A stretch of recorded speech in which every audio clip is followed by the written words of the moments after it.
Excel Techno School, Guruvayanakere, Venur. Admission open now. ಯಾಕಂದ್ರೆ ಇವತ್ತು ಎಲ್ಲ ವಿಚಾರಗಳನ್ನು ನಮ್ಮ ನಾಯಕರೆಲ್ಲರೂ ಕೂಡ ಮಾತಾಡುವಂತ ಕೆಲಸ ಮಾಡಿದ್ದಾರೆ. ಎದಕ್ಕೋಸ್ಕರವಾಗಿ ನಮ್ಮ ಮೀಸಲಾತಿ ಸುಮಾರಾಗಿ 3 ದಶಕಗಳ ಹೋರಾಟದಿಂದ ನಮ್ಮ ಮೀಸಲಾತಿ ಸಿಗಬೇಕಂತೇಳಿ ಹೋರಾಟವನ್ನು ಮಾಡ್ತಾ ಇದ್ದು. ಅಂದಿನ ಬಿಜೆಪಿ ಸರ್ಕಾರ ಬೊಮ್ಮಾಯಿಯವರು ಮುಖ್ಯಮಂತ್ರಿ ಇದ್ದಂತ ಟೈಮಲ್ಲಿ ನಾನು, ಗೋವಿಂದ ಕಾರಜೋಳ ಅಣ್ಣನವರು ಎಲ್ಲರೂ ಕೂಡ ಸೇರಿಕೊಂಡು ಒಟ್ಟಾರೆಯಾಗಿ ಈ ಸಮುದಾಯಗಳಿಗೆ ಮೀಸಲಾತಿ ಕೊಡಬೇಕು ಅನ್ನಂತ ಕಾರಣದಿಂದ ಇವತ್ತು ಪರಿಶಿಷ್ಟ ಜಾತಿ ಪರಿಶಿಷ್ಟ ಪಂಗಡಗಳಿಗೆ ಮೀಸಲಾತಿಯನ್ನು ಅವತ್ತು ಮಾಡಿಸುವಂತ ಕೆಲಸ ಮಾಡಿದ್ವಿ. ಆದ್ರೆ ಇವತ್ತು ನಮ್ಮ ಇಂದಿನ ಸರ್ಕಾರಗಳು ಇವತ್ತು ತಾವೆಲ್ಲರೂ ಕೂಡ ನೋಡ್ತಾ ಇದ್ರಿ, ಕಾಂಗ್ರೆಸ್ಸಿನ ಸರ್ಕಾರ ಎಷ್ಟು ಹೋರಾಟಗಳನ್ನ ಮಾಡ್ಕೊಂಡು ಹೋಗ್ತಾ ಇದ್ರೆ ಕೂಡ ಇವತ್ತು ನಮ್ಮೆಲ್ಲರೂ ಕೂಡ ಧ್ವನಿ ಇಲ್ಲಾರ್ದಂತೆ ಮಾಡುವಂತ ಕೆಲಸ ಕಾಂಗ್ರೆಸ್ ಸರ್ಕಾರ ಮಾಡ್ತಾ ಇದೆ. ನಾವೆಲ್ಲರೂ ಕೂಡ ಪರಿಶಿಷ್ಟ ಜಾತಿ ಪರಿಶಿಷ್ಟ ಪಂಗಡಗಳು, ಹಿಂದುಳಿದಂತಹ ಜಾತಿಗಳು, ನಾವೆಲ್ಲರೂ ಕೂಡ ಗಟ್ಟಿ ಧ್ವನಿಯಿಂದ ಇವತ್ತು ಮೀಸಲಾತಿ ಇಲ್ಲಾರ್ದಂತ ಸಂದರ್ಭದಲ್ಲಿ ಹೋರಾಟವನ್ನು ಮಾಡಿದ್ವಿ. ನಮಗೆ ಮೀಸಲಾತಿ ಜಾಸ್ತಿಯನ್ನು ಸಿಕ್ಕಿದಂತ ಸಂದರ್ಭದಲ್ಲಿ ಕೂಡ ಏರು ಧ್ವನಿಯಿಂದ ಗಟ್ಟಿಯಾಗಿ ಮಾತಾಡುವಂತ ಸಂದರ್ಭದಲ್ಲಿ ಆಗ್ತಾ ಇದ್ರೆ ಕೂಡ ಇವತ್ತು ನಮ್ಮೆಲ್ಲರ ಧ್ವನಿಯನ್ನು ಕಸ್ಕೊಳ್ಳುವಂತ ಕೆಲಸ ಕಾಂಗ್ರೆಸ್ ಸರ್ಕಾರ ಮಾಡಿದೆ ಅಂತದ್ದು ಕೂಡ ತಮ್ಮೆಲ್ಲರೂ ಕೂಡ ಗೊತ್ತಿರುವಂತ ವಿಚಾರ. ಇವತ್ತು ದಲಿತರಾಗಿರ್ಬೋದು, ಹಿಂದುಳಿದಂತ ಜನಾಂಗದವರಾಗಿರ್ಬೋದು, ನಮ್ಮ ಭಾವನೆಗಳಿಗೆ ಯಾವುದೇ ಕೀಮತ್ತಿಲ್ಲಾರ್ದಂತೆ ಹಿಂದುಳಿದಂತಹ ಜಾತಿಗಳು, ಪರಿಶಿಷ್ಟ ಜಾತಿ ಪರಿಶಿಷ್ಟ ಪಂಗಡ ಜನಾಂಗಕ್ಕೆ ಇವತ್ತು ನಮ್ಮ ಭಾವನೆಗಳನ್ನು ನುಚ್ಚು ನೂರು ಮಾಡುವಂತ ಕೆಲಸ ಯಾವುದನ್ನ ಸರ್ಕಾರ ಮಾಡಿದೆ ಅಂದ್ರೆ ಅದು ಕಾಂಗ್ರೆಸ್ ಸರ್ಕಾರ ಮಾಡಿದೆ ಅಂತ ಮಾತನ್ನು ಕೂಡ ನಾವು ಹೇಳ್ಬೇಕಾಗುತ್ತೆ. ಯಾಕಂದ್ರೆ ಇವತ್ತು ಚುನಾವಣೆ ಸಂದರ್ಭದಲ್ಲಿ ಏನಿವತ್ತು ಭರವಸೆಗಳನ್ನು ಕೊಟ್ಕೊಂಡು ಬಂದ್ರು. ಇವತ್ತು ಸಿದ್ದರಾಮಯ್ಯ ಸರ್ಕಾರ ಇವತ್ತು ಅವತ್ತು ಹೇಳಿದಂತ ಮಾತೇನು, ಅವತ್ತು ಹೇಳಿದಂತ ಮಾತು ಏನಿತ್ತು ಅವೆಲ್ಲ ನಮ್ಮ ನಾಯಕರೆಲ್ಲರೂ ಕೂಡ ಉಲ್ಲೇಖನವನ್ನು ಮಾಡುವಂತ ಕೆಲಸ ಮಾಡಿದಾರ. ಇವತ್ತು ಏನು ಮಾತಾಡ್ತಾ ಇದಾರ, ಏನು ಮಾಡ್ತಾ ಇದಾರೆ ಅಂತ ವಿಚಾರದ ಬಗ್ಗೆ ನಾವು ಮಾತಾಡಬೇಕಾಗುತ್ತೆ. ಇವತ್ತು ಏನು ಮಾಡ್ತಾ ಇದಾರೆ ಇವತ್ತು ನಮ್ಮ ಇದ್ದಿದ್ದೆಲ್ಲ ಕೂಡ ಕಸ್ಕೊಂಡು ನಮ್ಮೆಲ್ಲರ ರೀತಿಯಲ್ಲಿ ಕೂಡ ಇವತ್ತು ಅನ್ಯಾಯವನ್ನು ಮಾಡುವಂತ ಕೆಲಸ, ದಲಿತರಿಗೆ ಅನ್ಯಾಯವನ್ನು ಮಾಡುವಂತ ಕೆಲಸ ಈ ಸರ್ಕಾರ ಮಾಡ್ತಾ ಇದೆ ಅಂತ ವಿಚಾರವನ್ನು ಕೂಡ ತಿಳಿಸುವಂತ ಕೆಲಸ ಮಾಡಿದ್ವಿ. ಈ ಸರ್ಕಾರ ದಲಿತರನ್ನು ಇವತ್ತು ನಮ್ಮ ಕುರ್ಚಿ ಮೇಲೆ, ದಲಿತರ ಕುರ್ಚಿ ಮೇಲೆ ಕಾಲಿಟ್ಟು ನಮ್ಮೆಲ್ಲರೂ ಇವತ್ತು ಮೇಲೆ ಇವತ್ತು ಎಲ್ಲಾ ರೀತಿಯಲ್ಲಿ ಕೂಡ ದೌರ್ಜನ್ಯವನ್ನು ಮಾಡುವಂತ ಕೆಲಸ ಇವತ್ತು ಈ ಸರ್ಕಾರ ಮಾಡ್ತಾ ಇದೆ ಅಂತ ವಿಚಾರವನ್ನು ಕೂಡ ಇಡೀ ರಾಜ್ಯದ ಜನರು ಮಾತಾಡ್ತಾ ಇದ್ದಾರೆ. ಇವತ್ತು ನಮ್ಮ ನಾಲಿಗೆ ಮೇಲೆ, ನಾವು ಮಾತಾಡುವಂತ ಹಕ್ಕಿನ ಮೇಲೆ, ನಮ್ಮ ನಾಲಿಗೆ ಮೇಲೆ ಇವತ್ತು ಕಾಲನ್ನಿಟ್ಟು ತುಳಿಯಂತ ಕೆಲಸ ಯಾವ್ದನ್ನ ಮಾಡ್ತಾ ಇದೆ ಅಂದ್ರೆ ಅದು ಕಾಂಗ್ರೆಸ್ ಸರ್ಕಾರ. ನಮ್ಮ ನಾಲಿಗೆ ಮೇಲೆ, ಧ್ವನಿ ಮೇಲೆ ಇವತ್ತು ಕಾಲಿಟ್ಟು ತುಳಿಯಂತ ಕೆಲಸ ಇವತ್ತು ಸರ್ಕಾರ ಮಾಡ್ತಾ ಇದೆ ಅಂತ ವಿಚಾರವನ್ನು ಕೂಡ ನಾನು ಹೇಳ್ಬೇಕಾಗುತ್ತೆ. ನಾವೆಲ್ಲರೂ ಕೂಡ ದಲಿತರು ಯಾರು ಕೂಡ ಗುಲಾಮಗಿರಿಯನ್ನ ಅಲ್ಲ. ನಾವೆಲ್ಲರೂ ಕೂಡ ನಾವೇನು ವೋಟ್ ಬ್ಯಾಂಕ್ ಸಲುವಾಗಿ, ಕೇವಲ ಕಾಂಗ್ರೆಸ್ಸಿನ ನಾಯಕರ ಸಲುವಾಗಿ, ವೋಟ್ ಬ್ಯಾಂಕ್ ಸಲುವಾಗಿ ನಾವು ರಾಜಕಾರಣವನ್ನು ಮಾಡ್ಕೊಂತ ಬಂದಿಲ್ಲ. ನಮ್ಮೆಲ್ಲರೂ ಕೂಡ ಇವತ್ತು ಮುಂಚೆಯಿಂದ ಕೂಡ ನಮ್ಮ ಸಿದ್ಧಾಂತದ ಮೇಲೆ, ಬಾಬಾ ಸಾಹೇಬ್ ಅಂಬೇಡ್ಕರ್ ವಿಶ್ವಾಸ ಮೇಲೆ ರಾಜಕಾರಣವನ್ನು ಮಾಡ್ಕೊಂತ ಬಂದಿವತ್ತು. ಇವತ್ತು ನಾವೆಲ್ಲರೂ ನೋಡಿ ನಮ್ಮ ಮೀಸಲಾತಿಯನ್ನು ಇವತ್ತು ಕಸ್ಕೊಳ್ಳುವಂತ ಕೆಲಸ ಮಾಡಿದ್ರು. ಕಸ್ಕೊಳ್ಳೋದ್ರ ಜೊತೆಲಿ ಇವತ್ತು ನಮ್ಮೆಲ್ಲರಿಗೂ ಇವತ್ತು ಕೆಸರಿನಲ್ಲಿ ಇವತ್ತು ಎಲ್ಲರಿಗೂ ಇವತ್ತು ಕೈ ತೊಳೆಯುವಂತ ಕೆಲಸ ಮಾಡಿದೆ. ಅವ್ರ ಕೆಸರಿನಲ್ಲಿ ಇವತ್ತು ಅನ್ನವನ್ನು ಉಟ್ಕೊಳ್ಳುವಂತ ಕೆಲಸ ಇವತ್ತು ಸರ್ಕಾರಗಳು ಮಾಡ್ತಾ ಇದ್ದಾವೆ.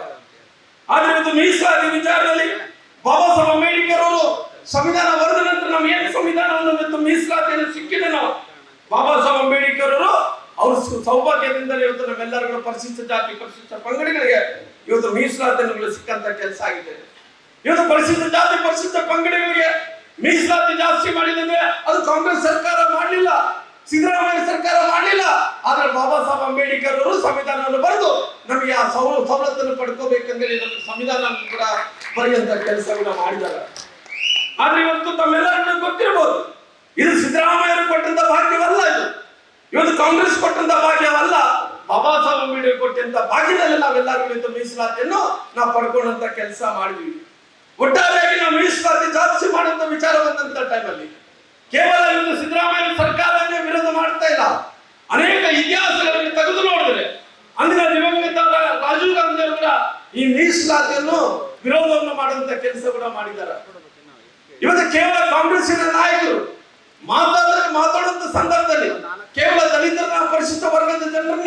ಕೇವಲ ಮಾತುಗಳಲ್ಲಿ ಮಾತಾಡ್ತಾರಾಗ್ಲಿ, ಇತಿಹಾಸವನ್ನು ತೆಗೆದು ನೋಡಿದ್ರೆ ಅಂದಿನ ದಿವಂಗತ ರಾಜೀವ್ ಗಾಂಧಿ ಅವರು ಸೇರಿಕೊಂಡು ಅನೇಕ ಮಂದಿ ಪ್ರಧಾನಮಂತ್ರಿಗಳು ಕಾಂಗ್ರೆಸ್ನಲ್ಲಿ ಇವತ್ತು ದಲಿತರ ವಿರೋಧವಾಗಿ, ಮೀಸಲಾತಿ ವಿರೋಧವಾಗಿ ಇವತ್ತು ಮಾತಾಡ್ಕೊಂತ ಬಂದಿದ್ದಾರೆ ಅಂತ ಕೂಡ ನಾನು ನೆನಪು ಮಾಡ್ಕೊಳ್ಬೇಕಾಗುತ್ತೆ. ಯಾಕಂದ್ರೆ 1969ರಲ್ಲಿ ಲೋಕಸಭೆಯಲ್ಲಿ ಭಾಷಣ ಮಾಡಿದಂತ ಸಂದರ್ಭದಲ್ಲಿ ದಿವಂಗತ ರಾಜೀವ್ ಗಾಂಧಿ ಅವರು ಹೇಳಿದಂತ ಮಾತನ್ನು, ರಾಜೀವ್ ಗಾಂಧಿ ಅವರು ವಿ.ಪಿ. ಸಿಂಗ್ ಅವರು ಪ್ರಧಾನಮಂತ್ರಿಗಳಾದಂತ ಇದ್ದಂತ ಟೈಮಲ್ಲಿ ಒಂದು ಮಾತನ್ನು ಹೇಳ್ತಾರೆ. ಏನ್ ಹೇಳ್ತಾರೆ ಅಂದ್ರೆ, the prime minister VP. Singh does not have any guts to stand up and say whether he believe in a casteless society or does not believe in a casteless society. It is a very sad ಅಂತ ಮಾತನ್ನು ಹೇಳ್ತಾನೆ. ಇದರ ಅರ್ಥ ಸಾರಾಂಶ ಏನಂದ್ರೆ, ಇವತ್ತು ರಾಜೀವ್ ಗಾಂಧಿ ಅವರು VP. Singh ಅವರು ಪ್ರಧಾನಮಂತ್ರಿಗಳಿದ್ದಂತ ಟೈಮಲ್ಲಿ ಪ್ರಧಾನಮಂತ್ರಿಗಳನ್ನು ಮೀಸಲಾತಿಯನ್ನು ಮಾಡಕ್ಕೆ ಹೊರಟಿದಾರೋ ಇದ್ರ ಮೇಲೆ ಯಾವುದೇ ರೀತಿಯಲ್ಲಿ ವಿಶ್ವಾಸ ಇಲ್ಲ. ಮೀಸಲಾತಿಯನ್ನು ಕೊಡಬಾರದು, ಇಂಥ ಸಮಾಜ, ಇಂಥ ದೇಶ ಇವತ್ತು ಆಗಬಾರದು ಅನ್ನಂತ ಮಾತು ಪ್ರಧಾನಮಂತ್ರಿಗಳಾದಂತ ಅವತ್ತಿನ ವಿ.ಪಿ. ಸಿಂಗ್ ಅವರು ಮಂಡಿಸಿದಂತ ಟೈಮಲ್ಲಿ ರಾಜೀವ್ ಗಾಂಧಿ ಅವರು ಹೇಳಿದಂತ ಮಾತು. ಮುಂಚೆಯಿಂದ ಕೂಡ ಇವತ್ತು ಕೇವಲ ರಾಜೀವ್ ಗಾಂಧಿ ಅವರ ವಿರೋಧ ಮಾಡಿಲ್ಲ, ಅಂದಿನ ದಿವಂಗತ ಇಂದಿರಾ ಗಾಂಧಿ ಅವರು ಕೂಡ ವಿರೋಧ ಮಾಡುವಂತ ಕೆಲಸ ಮಾಡಿದ್ದಾರೆ. ಇಂದಿರಾ ಗಾಂಧಿ ಅವರು ಕೂಡ ಈ ಪರಿಶಿಷ್ಟ ಜಾತಿ, ಪರಿಶಿಷ್ಟ ಪಂಗಡಗಳ ರಿಸರ್ವೇಶನ್ ಬಂದಂತ ಟೈಮಲ್ಲಿ ಅಂದಿನ ಸಂದರ್ಭದಲ್ಲಿ ಅವತ್ತು ರಾಜೀವ್ ಗಾಂಧಿ ಅವರು ಕೂಡ ವಿರುದ್ಧ ಮಾಡಿದಾರ, ಇಂದಿರಾ ಗಾಂಧಿ ಅವರು ಕೂಡ ವಿರುದ್ಧ ಮಾಡಿದಾರ, ಜವಾಹರ್ಲಾಲ್ ನೆಹರು ಅವರು ಕೂಡ ಈ ಜಾತಿಗಳಿಗೆ ರಿಸರ್ವೇಶನ್ ಕೊಡಬಾರದಂತ ರೀತಿಯಲ್ಲಿ ಅವರೆಲ್ಲರೂ ಕೂಡ ಮಾಡ್ಕೊಂತ ಬಂದಾರೆ. ಅದಕ್ಕೋಸ್ಕರವಾಗಿ ಜನಗಣತಿ ವಿಚಾರ ಬಂದಂತ ಟೈಮಲ್ಲಿ ಕೇವಲ ಇವತ್ತು ಜಾತಿಯ ಮೀಸಲಾತಿ ವಿಚಾರದಲ್ಲಿ ಒಂದೇ ವಿರೋಧ ಮಾಡಿಲ್ಲ, ಜನಗಣತಿ ವಿಚಾರ ಬಂದಂತ ಟೈಮಲ್ಲಿ ಕೂಡ ಅವತ್ತು ಕೂಡ ವಿರೋಧ ಮಾಡುವಂತ ಕೆಲಸ ಕಾಂಗ್ರೆಸ್ ನಾಯಕರೆಲ್ಲರೂ ಕೂಡ ಮಾಡ್ಕೊಂತ ಬಂದಾರ. 1951ರಲ್ಲಿ ಅಂದಿನ ಪ್ರಧಾನಮಂತ್ರಿಗಳಂತ ಜವಾಹರ್ಲಾಲ್ ನೆಹರು ಅವರು ಜನಗಣತಿ ವಿಚಾರ ಬಂದಂತ ಟೈಮಲ್ಲಿ ಕೂಡ ಮೀಸಲಾತಿ ವಿಚಾರ ಬಂದಂತ ಟೈಮಲ್ಲಿ ಕೂಡ ಅವತ್ತು ಕೂಡ ಈ ಜಾತಿಯ ಮೀಸಲಾತಿ ಮಾಡಬಾರದು, ಜೊತೆಲಿ ಜನಗಣತಿಯನ್ನು ಕೂಡ ಮಾಡಬಾರದು ಅಂತೇಳಿ ವಿರೋಧ ಮಾಡಿದಂತ ವ್ಯಕ್ತಿಗಳು ಇವತ್ತು 1951ರಲ್ಲಿ ಜವಾಹರ್ಲಾಲ್ ನೆಹರು ಕೂಡ. ಅದೇ ರೀತಿಯಲ್ಲಿ 1961ರಲ್ಲಿ ಏನಿವತ್ತು ನೆಹರು ಅವರು ಅವತ್ತಿನ ಸಂದರ್ಭದಲ್ಲಿ ಯಾವುದೇ ರೀತಿಯಲ್ಲಿ ಕೂಡ ಮೀಸಲಾತಿ ಮಾಡೋದು ನನಗೆ ಇಷ್ಟ ಇಲ್ಲ ಅಂತ ಮಾತು ಜವಾಹರ್ಲಾಲ್ ನೆಹರು ಅವರು ಕೂಡ ಹೇಳ್ತಾರೆ. ಏನ್ ಮೀಸಲಾತಿ ಸಿಗ್ತಾ ಇತ್ತು, ಆ ಮೀಸಲಾತಿ ಸಿಗುವಂತ ಟೈಮಲ್ಲಿ ಅವ್ರು ಒಂದು ಮಾತು ಹೇಳ್ತಾರ, ಯಾರಿಗೆ ಯೋಗ್ಯತೆ ಇಲ್ಲನೋ, ಯಾರಿಗೆ ಶಕ್ತಿ ಇಲ್ಲನೋ ಅಂತವರು ದಲಿತರಿಗೆ ತಾವು ಮೀಸಲಾತಿಯನ್ನು ಕೊಡಬಾರದಂತ ಮಾತು ಅವತ್ತು ನೆಹರು ಹೇಳಿದಂತ ಮಾತು. ಅದಕ್ಕೋಸ್ಕರವಾಗಿ ಇವತ್ತು ಅನೇಕ ಉದಾಹರಣೆಗಳನ್ನು ನೋಡಿದಂತ ಟೈಮಲ್ಲಿ 1980ರಲ್ಲಿ ಇಂದಿರಾ ಗಾಂಧಿ ಅವರು ಅವತ್ತಿನ ಸಂದರ್ಭದಲ್ಲಿ ನಾವು ನೋಡಿದಂತ ಟೈಮಲ್ಲಿ ಮಂಡಲ ವರದಿಯನ್ನು ಪಾರ್ಲಿಮೆಂಟ್ ನಲ್ಲಿ ವಿರೋಧ ಮಾಡುವಂತ ಕೆಲಸ ಅವತ್ತು ಇಂದಿರಾ ಗಾಂಧಿ ಅವರು ಕೂಡ ಮಾಡಿದ್ರು. ಅದೇ ರೀತಿಯಲ್ಲಿ ಕೂಡ ರಾಜೀವ್ ಗಾಂಧಿ ಅವರು ಕೂಡ ಅವತ್ತಿನ ಸಂದರ್ಭದಲ್ಲಿ ಅದನ್ನು ಕೂಡ ವಿರೋಧ ಮಾಡುವಂತ ಕೆಲಸ ಅವತ್ತು ಮಾಡಿದ್ರು. ಅದಕ್ಕೋಸ್ಕರವಾಗಿ ನಮ್ಮ ಹಿಂದುಳಿದಂತಹ ಜಾತಿಗಳನ್ನು ಪದೇ ನಿರ್ಲಕ್ಷ್ಯ ಮಾಡ್ಕೊಂತ ಬಂದ್ರು. ಅದೇ ರೀತಿ ಕೇಂದ್ರ ಸರ್ಕಾರ ಅವತ್ತಿನ ಸಂದರ್ಭದಲ್ಲಿ ಅನೇಕ ಪ್ರಧಾನಮಂತ್ರಿಗಳು ಬಂದು ನಮ್ಮ ಎಸ್.ಸಿ ಜನಾಂಗನ ಇವತ್ತು ಎಲ್ಲಾ ರೀತಿಯಲ್ಲಿ ಕೂಡ ದುರುಪಯೋಗ ಮಾಡ್ಕೊಡುವಂತ ಕೆಲಸ ಅವತ್ತೆಲ್ಲ ಕೂಡ ಮಾಡ್ಕೊಂತ ಬಂದ್ರು. ಅದೇ ರೀತಿ ಸೆಪ್ಟೆಂಬರ್ 6ರಲ್ಲಿ 1990ರಲ್ಲಿ ಲೋಕಸಭೆಯಲ್ಲಿ ಭಾಷಣ ಮಾಡಿದಂತ ರಾಜೀವ್ ಗಾಂಧಿ ಹೇಳಿದಂತ ಮಾತೇನು, ಅವತ್ತಿನ ಸಂದರ್ಭದಲ್ಲಿ ಹೇಳಿದಂತ ಮಾತೇನು ಅಂದ್ರಿಗಿನ ಎಂತ ಪರಿಸ್ಥಿತಿಯಲ್ಲಿ ಕೂಡ ಏನು ದಲಿತರಿದ್ದರು, ಏನು ರಾಜಾಸಾವಿ ಅವರ ಮತ್ತೊಂದು ಏನು ಸಾಮಾಜಿಕ ಜಾತಿಯ ವಿಚಾರದಲ್ಲಿ ಬಂದಂತ ಟೈಮಲ್ಲಿ ಆ ಪಿ.ವಿ. ನರಸಿಂಹ ಅವರು ನಮ್ಮ ಜಾತಿಗೆ ಮೀಸಲಾತಿಯನ್ನು ಕೊಡಬೇಕು ಅನ್ನಂತ ವಿಚಾರ ಬಂದಂತ ಟೈಮಲ್ಲಿ ಅವತ್ತೆಲ್ಲವನ್ನು ಕೂಡ ವಿರೋಧ ಮಾಡ್ಕೊಂತ ಬಂದಂತ ವ್ಯಕ್ತಿಗಳು ಈ ಗಾಂಧಿ ಕುಟುಂಬಸ್ಥರು ಅನ್ನಂತ ಮಾತನ್ನು ಕೂಡ ನಾನು ಉಲ್ಲೇಖನನ್ನು ಕೂಡ ಮಾಡಬೇಕಾಗುತ್ತೆ. ಅದಕ್ಕೋಸ್ಕರವಾಗಿ ಇವತ್ತು ಎಲ್ಲಾ ವಿಚಾರಗಳನ್ನು ತಗೊಂಡು ಇವತ್ತು ಕೇವಲ ಕಾಂಗ್ರೆಸ್ ಸರ್ಕಾರ ಮುಂಚೆಯೂ ಕೂಡ ನಮ್ಮನ್ನು ವಿರೋಧ ಮಾಡ್ಕೊಂತ ಬಂದಿದೆ. ಆದ್ರೆ ಇವತ್ತು ಸಿದ್ದರಾಮಯ್ಯ ಸರ್ಕಾರ ಕೂಡ ಅದೇ ಚಾಲೆಯಲ್ಲಿ ಕೂಡ ನಮಗಿದ್ದಂತ 56% ಮೀಸಲಾತಿಯನ್ನು 50% ಮಾಡಕ್ ಹೊರಟಿದ್ದನೋ ಅವ್ರು ಮುಂಚೆಯಿಂದ ಕೂಡ ಯಾವ ರೀತಿಯಲ್ಲಿ ವಿರೋಧ ಮಾಡ್ಕೊಂತ ಬಂದಾರೋ ದಲಿತರನ್ನ, ಅದೇ ರೀತಿಯಲ್ಲಿ ಸಿದ್ದರಾಮಯ್ಯ ಕೂಡ ಇವತ್ತು ನಮ್ಮ 56% ಇದ್ದಂತ ಮೀಸಲಾತಿಯನ್ನು 50% ಮಾಡುವಂತ ಕೆಲಸ ಮಾಡಿದ್ದಾರೆ. ಇವತ್ತು ಇಷ್ಟೊಂದು ದೊಡ್ಡ ಅನ್ಯಾಯ ಆದಂತ ಟೈಮಲ್ಲಿ ನಾವು ಕೈ ಕೊಟ್ಕೊಂಡು ಕೂಡಬೇಕನ್ನಂತ ಪ್ರಶ್ನೆ ನಾವೆಲ್ಲರೂ ಒಂದ್ಸರಿ ಯೋಚನೆಯನ್ನು ಮಾಡಬೇಕಾಗಿದೆ. ಆದ್ರೆ ಅವತ್ತಿನಿಂದ ಇವತ್ತಿನ ತನಕ ಕೂಡ ನಾವು ತುಳಿತಕ್ಕೆ ಒಳಗಾಗಿರುವಂತಹ ಈ ಸಮುದಾಯ ಇವತ್ತು ಗಟ್ಟಿಯಾಗಿ ಎದ್ದೋಡಬೇಕಲ್ಲ. ನಮ್ಮ ಸಮುದಾಯಕ್ಕೆ 6% ಮೀಸಲಾತಿ ಇವತ್ತು ಸಣ್ಣ ಕೆಲಸ ಅಲ್ಲ.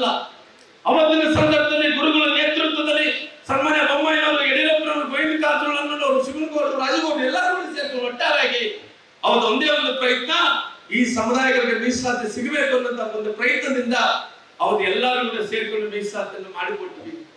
ಆದ್ರೆ ಇವತ್ತು ಪರಿಸ್ಥಿತಿಯನ್ನು ಮಕ್ಕಳೆಲ್ಲರೂ ಕೂಡ ನೀಟ್ ಪರೀಕ್ಷೆಗಳು ಬರೆದಿದ್ದಾರ, ಒಂದು CET ಪರೀಕ್ಷೆಗಳು ಬರೆದಿದ್ದಾರ. ಇವತ್ತು ಉದ್ಯೋಗದಲ್ಲಿ ಅವರಿಗೆಲ್ಲರೂ ಮೀಸಲಾತಿ ಸಿಗ್ತಾ ಇದೆ. ಇವತ್ತು ಎಲ್ಲ MBBS ಸೀಟದಲ್ಲಿ ಮೀಸಲಾತಿ ಸಿಗ್ತಾ ಇದೆ. ಆದ್ರೆ ಇವತ್ತು ಸಡನ್ ಆಗಿ ಇವತ್ತು ಮೀಸಲಾತಿ ಕಡಿಮೆ ಮಾಡ್ಬೇಕಂದ್ರೆ ನಮ್ಮ ಮಕ್ಕಳ ಭವಿಷ್ಯ ಏನಾಗುತ್ತೆ ಅಂತ ನಾವು ಯೋಚನೆ ಮಾಡಿದ್ದಾರೆ. ಅದಕ್ಕೋಸ್ಕರವಾಗಿ ಮುಂದಿನ ದಿನಗಳಲ್ಲಿ ದೊಡ್ಡ ಹೋರಾಟವನ್ನು ಮಾಡಬೇಕಾಗಿದೆ. ಎಲ್ಲಿ ತನಕ ಕೂಡ ನಮ್ಮ 56% ಮೀಸಲಾತಿ ಸಿಗಲ್ಲೋ ಅಲ್ಲಿ ತನಕ ನಮ್ಮ ಹೋರಾಟವನ್ನು ಕೂಡ ಮುಂದುವರಿಸಬೇಕಾಗುತ್ತೆ ಅನ್ನೋ ಕಾರಣದಿಂದ ಇವತ್ತು ಈ ಸಭೆ ಪೂರ್ವಭಾವಿ ಸಭೆಯನ್ನು ಕೂಡ ನಾವು ಕರೆದಿದ್ವಿ. ಮುಂದಿನ ದಿನಗಳಲ್ಲಿ ಒಂದು ದೊಡ್ಡ ಉಗ್ರವಾದಂತಹ ಹೋರಾಟವನ್ನು ಕೂಡ ಮಾಡುವಂತ ಕೆಲಸ ಮಾಡ್ತೀವಿ. ಇವತ್ತು SCB DSP ಗ್ರಾಂಟ್ಗಳ ಬಗ್ಗೆ ಬಹಳಷ್ಟು ಸ್ಪಷ್ಟವಾಗಿ ಅವರು ಹೇಳಿದ್ರು, ಯಾವ ರೀತಿಯಲ್ಲಿ ದುರುಪಯೋಗ ಮಾಡ್ಕೊಂತ ಇದ್ರ, ಕಾನೂನಲ್ಲಿ ಅವಕಾಶ ಇಲ್ಲಿದ್ರೆ ಕೂಡ ಬೇರೆ ಕಡೆ ಯಾವ ರೀತಿಯಲ್ಲಿ ಡೈವರ್ಟ್ ಅನ್ನು ಮಾಡ್ತಾ ಇದ್ದಾರೆ ಅಂತ ವಿಚಾರವನ್ನು ಕೂಡ ಅವರು ತಿಳಿಸುವಂತ ಕೆಲಸ ಮಾಡಿದ್ದಾರೆ. ಅದಕ್ಕೋಸ್ಕರವಾಗಿ ಮುಂದಿನ ದಿನಗಳಲ್ಲಿ ಇವತ್ತು ಎಂತಹ ಪರಿಸ್ಥಿತಿಗಳನ್ನು ನೆನಪಿಟ್ಕೊಳ್ರಿ, ದಲಿತರ ಕಣ್ಣೀರಿನಿಂದ ಖಂಡಿತವಾಗಿ ದಲಿತರ ಕಣ್ಣೀರಿನಿಂದ ಈ ಸರ್ಕಾರ ಖಂಡಿತವಾಗಿ ಮುಂದೊಂದು ದಿನಗಳಲ್ಲಿ ಕೊಚ್ಚಿಕೊಂಡು ಹೋಗುವಂತ ಕೆಲಸ ಆಗುತ್ತೆ.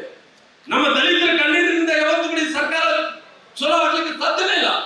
ಅದಕ್ಕೋಸ್ಕರವಾಗಿ ಅಷ್ಟು ಹೋರಾಟವನ್ನು ಕೂಡ ತಾವೆಲ್ಲರೂ ಕೂಡ ಮಾಡಬೇಕಾಗಿದೆ. ಆ ಹೋರಾಟದ ಸಲುವಾಗಿ ಇವತ್ತು ಪೂರ್ವಭಾವಿ ಸಭೆಯನ್ನು ಕರೆದಿದ್ವಿ. ನಾವು SC ಜನಾಂಗದವರು ಇವತ್ತು ನಾವೆಲ್ಲರೂ ಒಂದಾಗಿ ಇವತ್ತು ಚರ್ಚೆಯನ್ನು ಕೂಡ ಮಾಡ್ತಾ ಇದೀವಿ. ಈ ಚರ್ಚೆಯ ಸಾರಾಂಶ ಏನು? ಮುಂದಿನ ದಿನಗಳಲ್ಲಿ ಈ ಹೋರಾಟವನ್ನು ಹೆಂಗೆ ಮುಂದಕ್ಕೆ ತಗೊಂಡು ಹೋಗಬೇಕು, ಈ ಹೋರಾಟದಲ್ಲಿ ಯಾರ್ಯಾರು ಪಾಲ್ಗೊಳ್ಳಬೇಕು, ಹೆಂಗೆ ಈ ಹೋರಾಟದ ಆಂದೋಲನ ಪ್ರಾರಂಭ ಆಗಬೇಕು ಅನ್ನೋ ಕಾರಣದಿಂದ ಇವತ್ತು ನಾವೆಲ್ಲರೂ ಕೂಡ ಸೇರಿದ್ದೀವಿ. ಯಾಕಂದ್ರೆ ಇವತ್ತು ಮೀಸಲಾತಿ ಅನ್ನಂತ ವಿಚಾರ ಬಂದಂತ ಟೈಮಲ್ಲಿ, ಅದು ಒಳ ಮೀಸಲಾತಿ ಆಗಿರ್ಬೋದು, ಮೀಸಲಾತಿ ಆಗಿರ್ಬೋದು, ಇವತ್ತು ಈ ವಿಚಾರ ಬಂದಂತ ಟೈಮಲ್ಲಿ ಮೀಸಲಾತಿಯಲ್ಲಿ ಯಾರು ಕೂಡ ಜಾಸ್ತಿ ಮಾಡಲಿಕ್ಕೆ ಸಾಧ್ಯ ಇದ್ದಿಲ್ಲ. ಆದ್ರೆ ಬಹಳಷ್ಟು ಪ್ರಯತ್ನದಿಂದ ಬಿಜೆಪಿ ಸರ್ಕಾರ ಮಾಡುವಂತ ಕೆಲಸ ಆಗಿದೆ. ಅದಕ್ಕೋಸ್ಕರ ಮುಂದಿನ ದಿನಗಳಲ್ಲಿ ಒಂದು ದೊಡ್ಡದಾದಂತಹ ಉಗ್ರವಾದಂತಹ ಹೋರಾಟವನ್ನು ಕೂಡ ಮಾಡಬೇಕಾಗಿದೆ. ಅಂದ್ರೆ ಕೇವಲ ನಾವೆಲ್ಲರೂ ಒಂದಂತರು ಇವತ್ತು ಮುಂದಿನ ದಿನಗಳಲ್ಲಿ ನಾವೆಲ್ಲರೂ ಊರುಗಳಿಗೆ ಹೋಗಿ ಚರ್ಚೆ ಮಾಡ್ಕೋಬೇಕು. ಚರ್ಚೆಯನ್ನು ಮಾಡಿದಂತ ಎಲ್ಲರೂ ಕೂಡ ಈ ಸುದ್ದಿಯನ್ನು ಮುಟ್ಟಿಸಂತ ಕೆಲಸ ಆಗಬೇಕಾಗಿದೆ. ಕುಂತಲ್ಲಿ ನಿಂತಲ್ಲಿ ಕೂಡ ಬಿಜೆಪಿ ಸರ್ಕಾರ ಇದ್ದಂತ ಟೈಮಲ್ಲಿ ನಮ್ಮ ಪರಿಶಿಷ್ಟ ಜಾತಿ ಪರಿಶಿಷ್ಟ ಪಂಗಡಗಳ ಜನಾಂಗಕ್ಕೆ ಮೀಸಲಾತಿಯನ್ನು ಜಾಸ್ತಿ ಮಾಡುವಂತ ಕೆಲಸ ಮಾಡಿದ್ವಿ. ಈ ಸರ್ಕಾರ ಕಸ್ಕೊಂಡಂತ ಕೆಲಸ ಮಾಡಿದೆ. ಅದಕ್ಕೋಸ್ಕರವಾಗಿ ನಮಗೆ ಮೀಸಲಾತಿ ಬೇಕು ಅನ್ನೋಂತ ಹೋರಾಟವನ್ನು ಪ್ರಾರಂಭ ಮಾಡ್ತೀವೋ ದಯವಿಟ್ಟು ಸ್ನೇಹಿತರೆ, ಇವತ್ತು ನಾವೆಲ್ಲರೂ ಒಂದು ತೀರ್ಮಾನ, ಏನು ಆ ತೀರ್ಮಾನ ಅಂದ್ರೆಗಿನ ಇವತ್ತು 23ನೇ ತಾರೀಕಿಗೆ, ಮಾರ್ಚ್ ತಿಂಗಳು 23ನೇ ತಾರೀಕಿಗೆ ಅಂದ್ರೆಗಿನ ಬಹುಶಃ ಇವತ್ತು ಇದು 8ನೇ ತಾರೀಕಿಗೆ 22 ಅಲ್ಲ, ನಾನು ಏನಂತ ಹೇಳಿದ್ದೀರ ರಜು, ನೀವ್ ಹೇಳ್ತೀರ?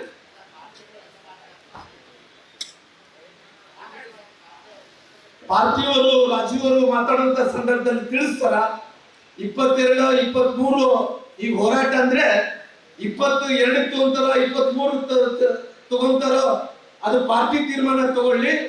ನೀವು ಹೋರಾಟ ಪ್ರಾರಂಭ ಆಗುವಂತ ಸಂದರ್ಭದಲ್ಲಿ ನಾವೆಲ್ಲರೂ ಕೂಡ SC ಜನಾಂಗದವರು ಚಿತ್ರದುರ್ಗ ಜಿಲ್ಲೆಯಲ್ಲಿ ಗಂಡಮೆಟ್ಟಿನ ನಾಡಿನಲ್ಲಿ 1 ಲಕ್ಷ ಮಂದಿ ಸೇರ್ಬೇಕು. ಸರ್ಕಾರ ಇವತ್ತು ವಿಧಾನಸೌಧದಲ್ಲಿ ಇದ್ದಂತ 3ನೇ ಮಾಡಿದಲ್ಲಿದ್ದಂತ ಮುಖ್ಯಮಂತ್ರಿಗಳು ನೋಡಪ್ಪ ದೊಡ್ಡ ಮಟ್ಟದಲ್ಲಿ SC ಜನಾಂಗದವರು ಸೇರಿದಾರ. ನಾವು ಏನು ಇವತ್ತು 50% ಮೀಸಲಾತಿಯಲ್ಲಿ ಏನು ತಪ್ಪು ಮಾಡಿ ಇವತ್ತು 56% ಮೀಸಲಾತಿ ಇದ್ದಿದ್ದು ಏನು 50% ಮಾಡಿದೀವೋ, ಇವತ್ತು ಸರ್ಕಾರ ಇವತ್ತು ಜನರೆಲ್ಲರೂ ಕೂಡ ದಂಗೆ ಎದ್ದಿದ್ದಾರ ಅಂತ ಒಂದು ಸಂದೇಶವನ್ನು ಕೂಡ ತಾವೆಲ್ಲರೂ ಕೊಡುವಂತ ಕೆಲಸ ಮಾಡಬೇಕು. ಒಟ್ಟಾರೆಯಾಗಿ 1 ಲಕ್ಷ ಮಂದಿ ಸೇರ್ಬೇಕಂದ್ರೆಗಿನ ಎಲ್ಲಾ ಜಿಲ್ಲೆಗಳಿಂದ ಬರಬೇಕಾಗುತ್ತೆ. ಎಲ್ಲಾ ಜಿಲ್ಲೆಗಳಿಂದ ಬಂದು ಆ ಕಾರ್ಯಕ್ರಮ ಯಶಸ್ವಿಯನ್ನು ಮಾಡಬೇಕಾಗುತ್ತೆ. ನಮ್ಮ ರಾಜೀವ್ ಗೌಡ್ರು ಹೇಳಿದ್ರು, ಶಿವನಗೌಡರು ಹೇಳಿದ್ರು, ನಾವು ಈ ಹೋರಾಟದಲ್ಲಿ ಹೋಗೋಣ, ದೇವ್ರ ಹೆಂಗಿಟ್ರೆ ಹಂಗಾಗ್ಲಿ. ಯಾಕಂದ್ರೆ ದೇವರ ಆಶೀರ್ವಾದದಿಂದ ನಮಗೋಸ್ಕರವಾಗಿ ಈ ಹೋರಾಟ ಅಲ್ಲ, ಮುಂದಿನ ಭವಿಷ್ಯದ ಮಕ್ಕಳ ಸಲುವಾಗಿ ಹೋರಾಟವನ್ನು ಮಾಡ್ತಾ ಇದೀವೋ ನಾವೆಲ್ಲರೂ ಕೂಡ ಈ ಹೋರಾಟದಲ್ಲಿ ಯಶಸ್ವಿಯಾಗೋಣ. ನಮ್ಮ ಮೀಸಲಾತಿಯನ್ನು ಸಿಗೋ ತನಕ ಕೂಡ ಈ ಹೋರಾಟವನ್ನು ಮುಂದುವರಿಸೋಣ ಅಂತ ಮಾತುಗಳನ್ನು ಹೇಳ್ತಾ ಇವತ್ತು ಬಹುಶಃ ರಾಜುವರೇ ಇಲ್ಲಿಂದ ಪ್ರಾರಂಭ ಬೆಂಗಳೂರು ತನಕ ಕೂಡ ನಾವು ಹೋಗ್ಬೇಕಾಗುತ್ತಿಲ್ಲ. ಅದಕ್ಕೋಸ್ಕರವಾಗಿ ಇವತ್ತು ನೀವು ಪಾರ್ಟಿ 22, 23ನೇ ತಾರೀಕಿಗೆ ಯಾವತ್ತು ತಗೊಂತಿರೋ ತೀರ್ಮಾನ ತಗೊಳ್ಳಿ. ಮತ್ತೆ ಪುನಃ ಸಭೆ ಸೇರಿ ಎಲ್ಲೆಲ್ಲಿ ಯಾವ್ಯಾವ ಜಿಲ್ಲೆಯಿಂದ ಯಶಸ್ವಿ ಮಂದಿ ಬರ್ಬೇಕಂತ ನೋಡಿಕೊಂಡು ಒಂದು ದೊಡ್ಡ ಯಶಸ್ವಿಯಾದಂತ ಕಾರ್ಯಕ್ರಮ ಮಾಡೋಣ ಅನ್ನಂತ ಮಾತುಗಳನ್ನು ಹೇಳ್ತಾ ನನ್ನ ಮಾತುಗಳು ಮುಕ್ತಾಯ ಮಾಡ್ತಾ ಇದ್ದೀನಿ. ಜೈ ಹಿಂದ್, ಜೈ ಕರ್ನಾಟಕ. ಶ್ರೀರಾಮುಲು ಅವರಿಗೆ ಧನ್ಯವಾದಗಳನ್ನು ತಿಳಿಸ್ತಾ ಈಗ ಈ ವೇದಿಕೆ ಕುರಿತು ಮಾಜಿ ಕೇಂದ್ರ ಸಚಿವರಾದ ನಾರಾಯಣ ಸ್ವಾಮಿ ಅವರು ಮಾತಾಡಬೇಕು ಅಂತ ಹೇಳಿ ವಿನಂತಿ ಮಾಡ್ತಾರೆ. Hello hello hello